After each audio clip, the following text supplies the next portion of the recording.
Nasib apa 10 debt kolektor disergap polisi saat rampas Fuso?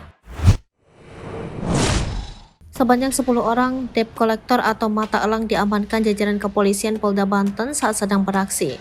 Setelah menerima laporan warga, polisi bergerak cepat menangkap basah debt kolektor yang mencoba merampas truk Fuso di kawasan Citra Raya, Tangerang. Ke-10 orang debt kolektor tersebut berasal dari dua kelompok, yakni debt kolektor kelompok Serang dan kelompok di Citra Raya.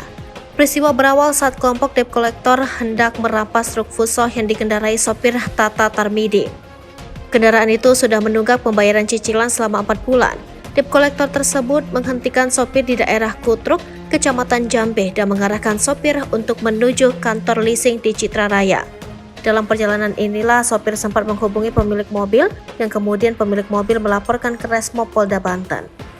Kombes Sigit Dani Setiono, Kapolresta Tangerang Polda Banten membenarkan adanya penangkapan 10 orang penagih utang tersebut. Dalam unggahan pada akun Instagram, citizen_journalist menampilkan tim jajaran kepolisian mengamankan 10 orang debt kolektor tersebut dan membawanya ke Mapolda Banten. Operasi pemberantasan terhadap debt kolektor berawal dari amarah yang luar biasa ditunjukkan Kapolda Metro Jaya, Irjen Fadil Imran. Irjen Fadil berang ketika mengetahui anak buahnya dimaki dan dibentak sekelompok debt kolektor ketika menarik mobil milik Clara Sinta.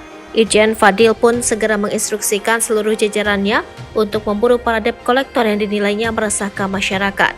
Selain menindak aksi debt kolektor yang bersikap arogan, Irjen Fadil juga memerintahkan jajarannya untuk mengusut perusahaan leasing yang memakai jasa preman.